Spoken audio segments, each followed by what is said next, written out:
Welcome to the Secret Underground Laboratory Recovery and Salvage, where rude mechanicals do magic. Hello, I'm Bronze Age, Director of the Secret Underground Laboratory Recovery and Salvage, and today is story time in the lab. Going back to the days of ancient Egypt, they told the story of a bird called the phoenix. It was about the size of an eagle, had scarlet and gold plumage, and it was unique in one way, in the fact that there was only one phoenix, which of course would probably be a very lonely bird. But it would live for centuries, 300-400 years maybe. And as it grew not only lonely but tired, it would build itself a large nest and set the nest on fire and burn itself down to ashes. And from the ashes, a new phoenix would arise. And so that's basically all there is to the story. But today's video is about an owl that rose from the ashes. The lamp has a peculiar quality that in a natural disaster, such as a flood or a house fire, they often survive, maybe not in a usable condition, but in a recoverable position.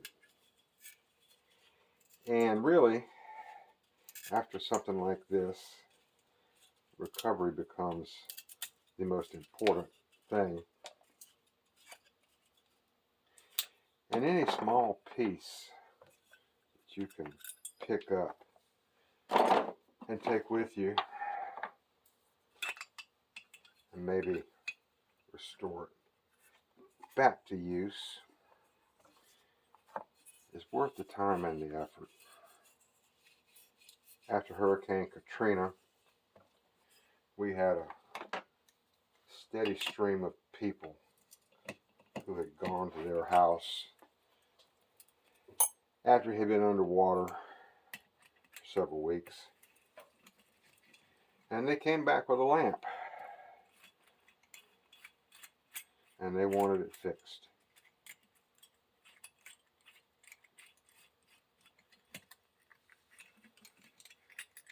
So it's the kind of service you can provide, has a value far in excess of what it costs.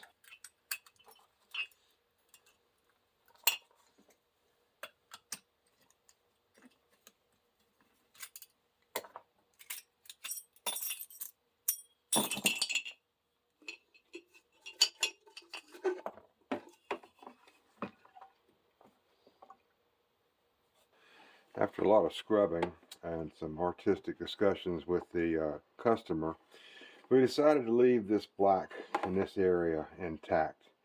It apparently got much hotter than the rest of it, which came off fairly easily.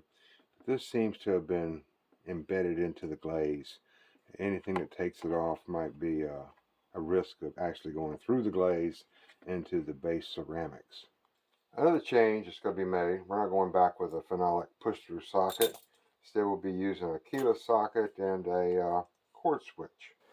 The neck cleaned up very nice, but the old check rings are bent, distorted from being over-tightened. So a new one's will take care of that problem. This is a short pipe lamp, which of course implies the existence of the long pipe lamp. On most lamps, there is a pipe that goes up the center, and you just push the cord all the way up to the socket, and you're pretty much done. Very common on ceramic figurine lamps is there is no hole in the bottom which could hold a pipe from top to down, so they put a little short pipe in it. And this creates a problem of how do you get your fingers up in there in order to get the nuts and the washers and everything on there. Since I am a fundamentally lazy person, I'm always looking for a way to make a job easier. I've welded a piece of 1/4-inch rod into a piece of pipe, which will hold the short pipe very easily. And then I cut some flat sides here so that a 9/16 socket will hold the nut. Then a fixture to hold it in the vise.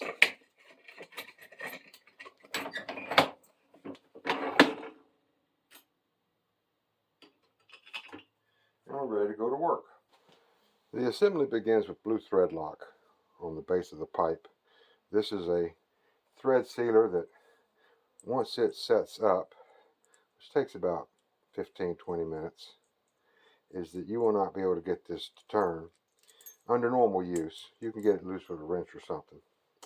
Also, I don't want a steel washer against ceramic, so the rubber washer goes underneath it.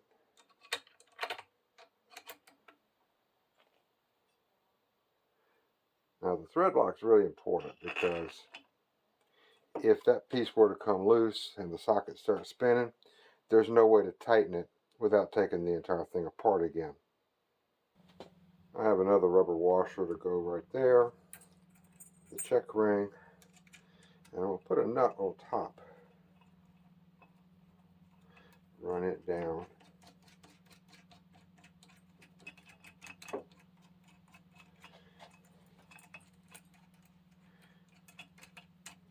And to tighten this without the risk of the pipe turning and getting that nut on the inside loose before that blue goo has had time to completely set up, I have a special shop-made tool here,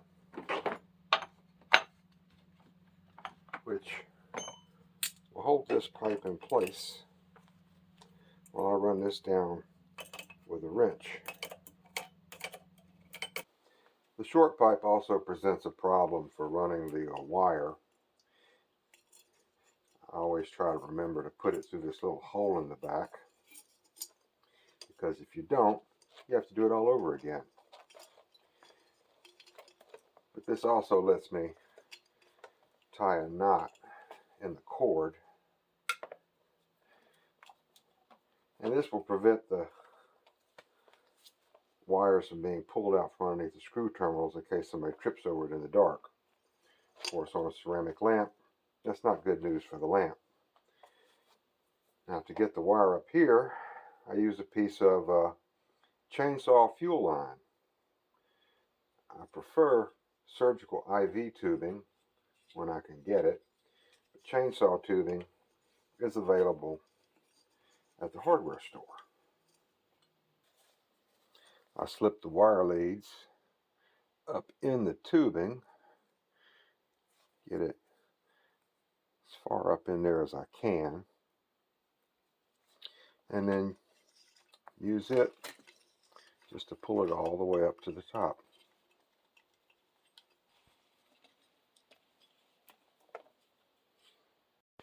Now I will give the sermon of the lamp, which I repeat in every lamp video, because if you don't do this part right, then really you haven't done anything right.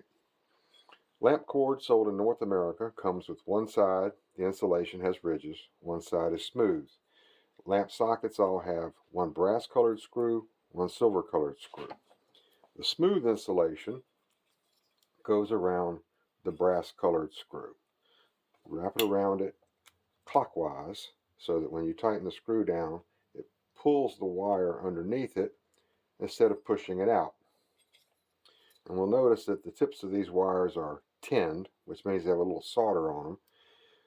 Lamp cord is actually multi-stranded, and the National Electrical Code says you cannot put a stranded wire under a screw terminal. Fact is, it just won't sit tight. Pull this down.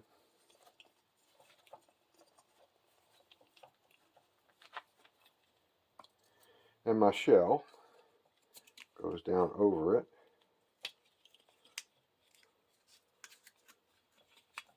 Push it down until it snaps in place and you can pull up on it without it coming out.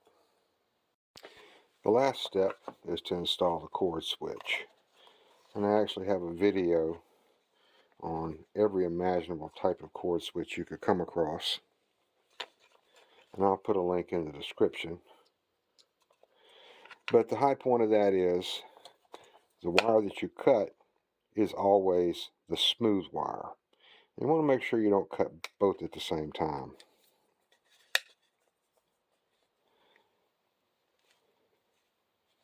So it's a little delicate.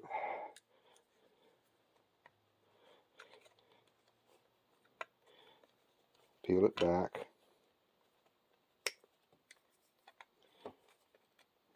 And clip a little piece of it out.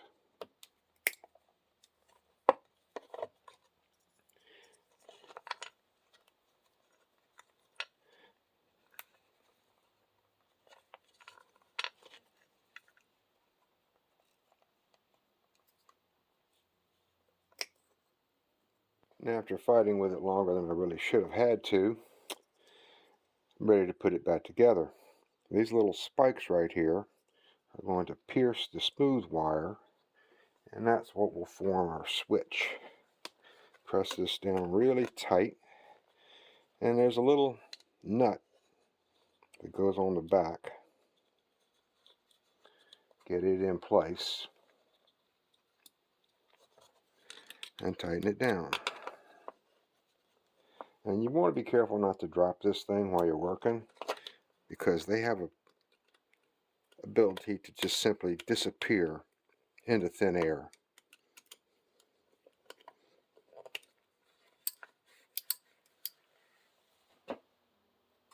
The story I was given on this lamp is when the customers were newlyweds many years ago. This was one of their first purchases.